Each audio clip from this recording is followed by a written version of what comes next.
12 iliyopita Lindi hili na Mtwara mliambiwa kwamba mnaletewa utajiri wa gesi. Uongo kweli? Miaka 12 iliyopita walichukuliwa mashehe hapa, walichukuliwa viongozi wa dini, maaskofu. Wakati ule Baruani alikuwa bungeni, mimi nilikuwa sijaenda bunge wakati ule.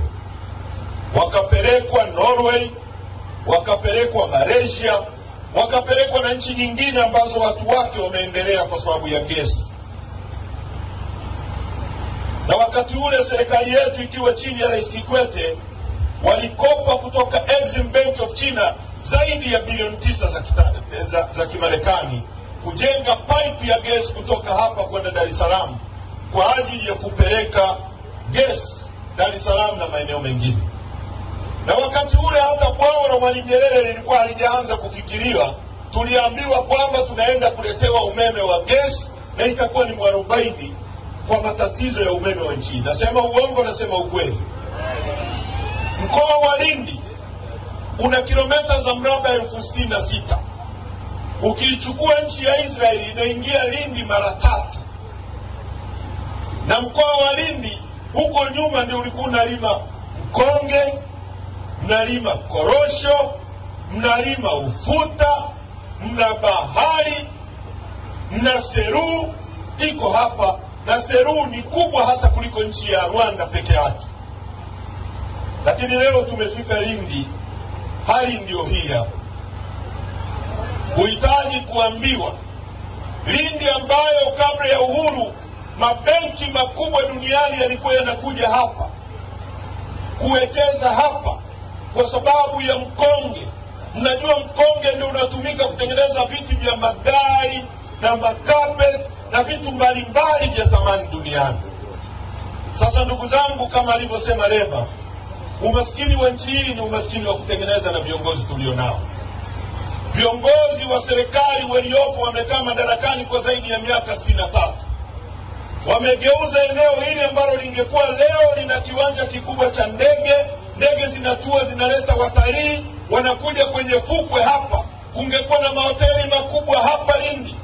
Leo kama kuna hoteli kubwa hapa, hayo mahoteli yangenunua nyanya kwa watu wanaolima nyanya hapa.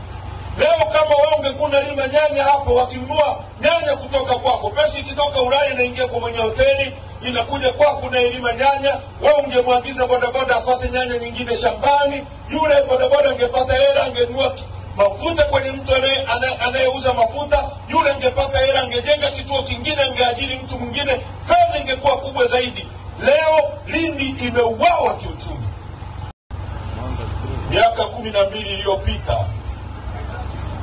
Lindi hili na Mtwara mliambiwa kwamba mnaletewa utajiri wa gesi. Uongo kweli?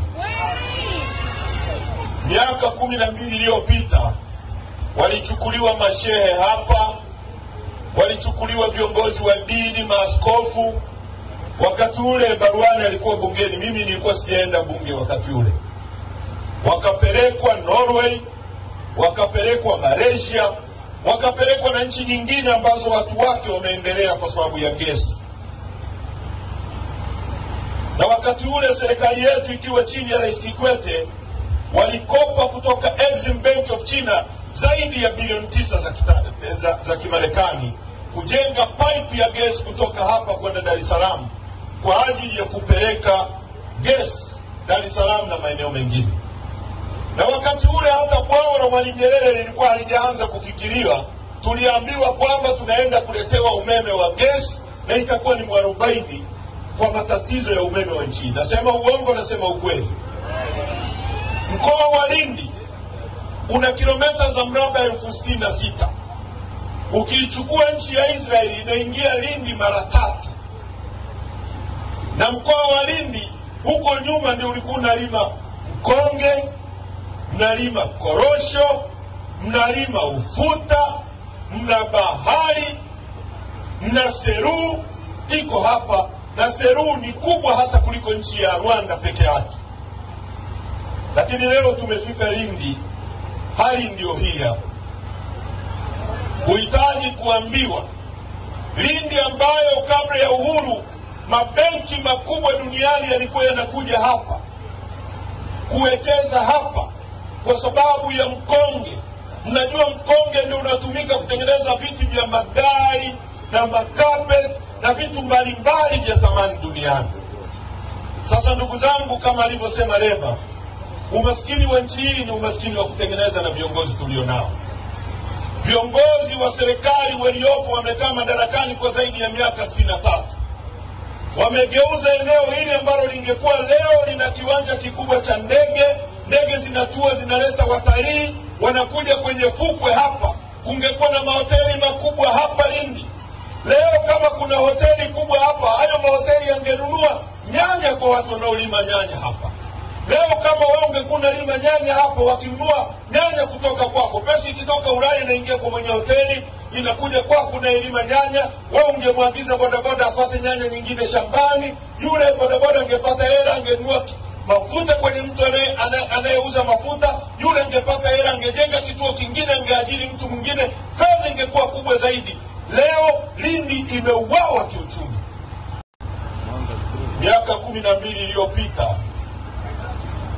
Lindi hili na Mtwara mliambiwa kwamba mnaletewa utajiri wa gesi. Uongo kweli? Miaka 12 iliyopita walichukuliwa mashehe hapa, walichukuliwa viongozi wa dini, maaskofu. Wakati ule Baruani alikuwa bungeni, mimi nilikuwa sijaenda bunge wakati ule. Wakapelekwa Norway, wakapelekwa Malaysia, wakapelekwa na nchi nyingine ambazo watu wake wameendelea kwa sababu ya gesi. Na wakati ule serikali yetu ikiwa chini ya Rais Kikwete walikopa kutoka Exim Bank of China zaidi ya bilioni 9 za Kimarekani kujenga pipe ya gesi kutoka hapa kwenda Dar es Salaam kwa ajili ya kupeleka gesi Dar es Salaam na maeneo mengine. Na wakati ule hata bwawa la Mwalimu Nyerere lilikuwa halijaanza kufikiriwa. Tuliambiwa kwamba tunaenda kuletewa umeme wa gesi na itakuwa ni mwarobaini kwa matatizo ya umeme wa nchi. Nasema uongo, nasema ukweli? Mkoa wa Lindi una kilomita za mraba 66,000. Ukiichukua nchi ya Israeli inaingia Lindi mara 3.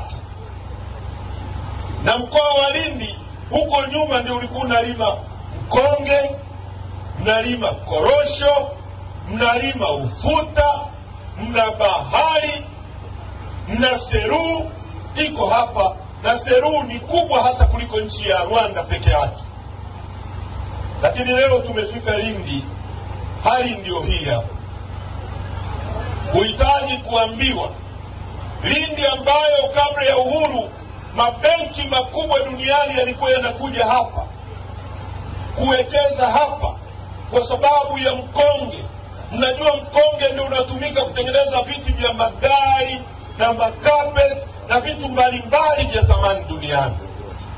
Sasa ndugu zangu, kama alivyosema Lema, umaskini wa nchi hii ni umaskini wa kutengeneza na viongozi tulionao. Viongozi wa serikali waliopo wamekaa madarakani kwa zaidi ya miaka 63. Wamegeuza eneo hili ambalo lingekuwa leo lina kiwanja kikubwa cha ndege, ndege zinatua zinaleta watalii, wanakuja kwenye fukwe hapa.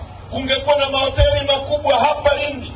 Leo kama kuna hoteli kubwa hapa, hayo mahoteli yangenunua nyanya kwa watu wanaolima nyanya hapa.